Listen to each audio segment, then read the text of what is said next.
पत्नी बनी चुड़ैल। सोनू मदनपुर गांव के मुखिया का बेटा था।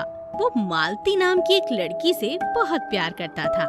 माँ, मुझे मालती बहुत पसंद है, मैं उससे शादी करना चाहता हूँ। अच्छा, ये बात है। मैं आज ही तेरा रिश्ता मालती के घर पर भिजवाती हूँ। कुछ ही दिनों के बाद सोनू का दोस्त राजू उससे मिलने के लिए आता है। सोनू, मैंने सुना है तुम मालती से शादी कर रहे हो। क्या तुम भूल गए हम बचपन में मालती को चुड़ैल कहते थे? अरे राजू, यह सब तो बचपन की बातें हैं, यह कोई सच थोड़ा है। और यार, मैंने खुद अपनी आंखों से उसके उल्टे पैर देखे हैं। तुम्हें उससे शादी नहीं करनी चाहिए। देख लो भाई, बाद में मत कहना मैंने तुम्हें बताया नहीं। नहीं राजू, यह सब बेकार की बातें हैं। मुझे मालती बहुत पसंद है और मैं उसी से शादी करूंगा। सोनू, क्या तुम्हें मेरी दोस्ती पर विश्वास नहीं है? नहीं, ऐसी बात नहीं है राजू, वो तो है। अच्छा, तो फिर मेरी एक बात मान लो। कौन सी बात? आज तुम मालती को उपहार में एक शीशा दो और उसे मालती को अपने सामने ही खोलने को कहना। सुना है भूत और चुड़ैल आईने में नहीं दिखते। उससे साबित हो जाएगा मालती चुड़ैल है या नहीं। ठीक है, मैं तुम्हारी बात मान लेता हूँ और शीशा लेकर मालती को उपहार दूंगा। सोनू एक आईना खरीदकर मालती से मिलने जाता है। कैसी हो मालती? देखो, मैं आज तुम्हारे लिए एक उपहार लाया हूँ। मालती ने जैसे ही आईने को खोलकर देखा, उसमें उसका असली रूप दिखाई दे गया। वह मालती नहीं, वह मालती के रूप में एक भयानक चुड़ैल थी। मालती को चुड़ैल रूप में देखकर सोनू बहुत डर जाता है। इसी कोशिश में मालती रूपी चुड़ैल उसके सामने आकर खड़ी हो जाती है।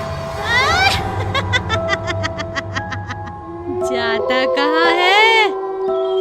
तू मुझसे बचकर भागना चाहता है?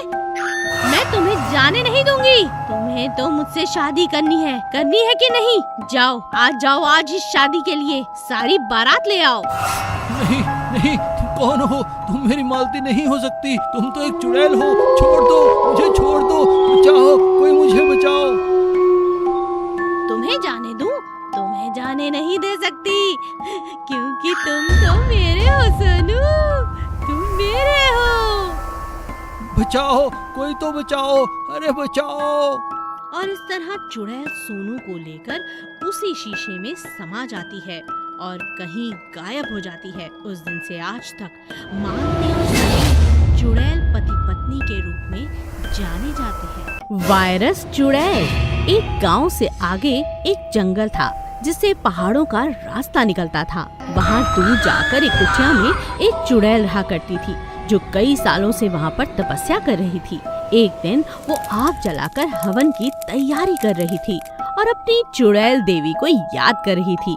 उसका इतना प्रकोप था कि कोई भी चुड़ैल उससे कुछ भी मांगती तो उसे अपनी तपस्या का फल जरूर मिलता। और आंखों से पानी की जगह खून बहाती जा रही थी। उसकी ये तपस्या देखकर डायन चुड़ैल प्रकट होती हैं। क्या चाहती हो तुम मेरी बच्ची? इतना कष्ट खुद को मत दो। बताओ, क्या चाहिए तुम्हें? मुझे इस मानव जाति पर अपना प्रकोप डालना है। अब मुझे कुछ भयानक करना है। मुझे अपना आशीर्वाद दो माता। जाओ जाओ जाओ, तुम्हें मैं एक वायरस देती हूँ जिसके प्रकोप से तुम अपने हिसाब से जो चाहो वो करना और अपनी इच्छाएं पूरी करना। इतना कहकर डायन वहाँ से चली गई। चुड़ैल खुशी खुशी जोर जोर से हंसने लगी, साथ ही वायरस को भी प्रकट कर लिया। मेरा प्रिय वायरस, जा इस पूरी दुनिया को तबाह कर दे। चुड़ैल उन जगहों पर जाती जहाँ मांस बेचने की दुकानें थीं। अब जिन लोगों ने भी वहाँ से मांस लिया था और खाया था, अब उनके अंदर एक भयानक वायरस प्रवेश कर चुका था। और उसके बाद जिन जिन लोगों ने एक दूसरे से संपर्क किया, उनके मुंह और छूने से दूसरों के शरीर में भी ये वायरस जाने लगा। ये बहुत ही भयानक वायरस था। जहाँ भी कोई बीमार मनुष्य होता, उसी बीमारी से दूसरों को भी ये बीमारी लग जाती। कितने ही लोग मरने लगे और चुड़ैल की मर्जी के मुताबिक वो वायरस सिर्फ गांव या शहर ही नहीं बल्कि देश विदेश में फैलता चला गया। ये इंसान बहुत दुष्ट हैं। इन्हें तो मजा चखाकर मुझे मजा आ गया। सभी राज्य के लोग और राजा परेशान हो चुके थे। उन्हें एक सभा बुलानी पड़ी और सभी ने स्वच्छता पर पूरा काम किया। घर घर तक जानकारी पहुंचाई गई कि हर कोई हाथ मुंह अच्छी तरह धोए, बाहर से कुछ न खाए, मांस मच्छी का सेवन ना करे। सभी लोगों ने दिए हुए निर्देशों का पालन किया। कुछ महीनों तक लोग घर से बाहर तक नहीं निकले और धीरे धीरे चुड़ैल का प्रकोप कम होने लगा। यही बात मैं इन्हें समझाना चाहती थी। अब ये समझ चुके हैं। साफ सुथरे रहते हैं, दूसरों को कष्ट नहीं पहुंचाते। अब ठीक है, अब मुझे यहाँ से चले जाना चाहिए।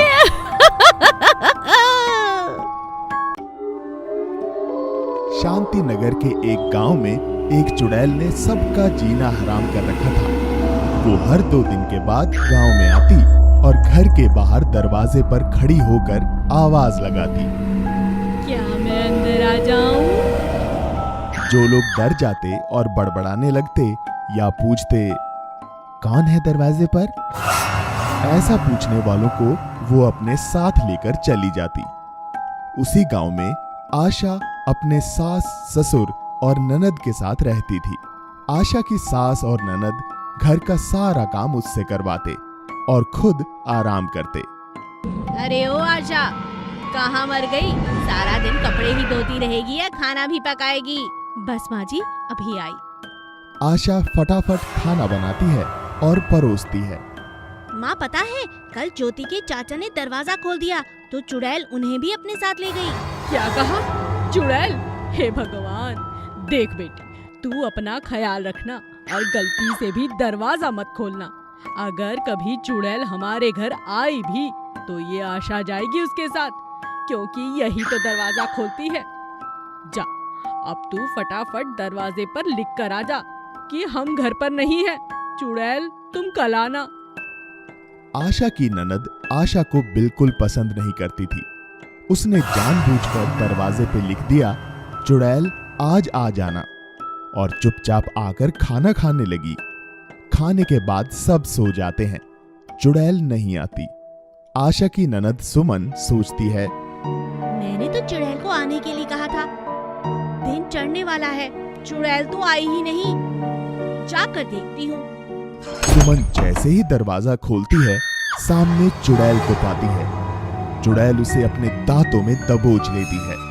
सुमन चिल्लाने लगती है, बचाओ बचाओ, भाभी बचाओ। आशा दौड़ती हुई आती है।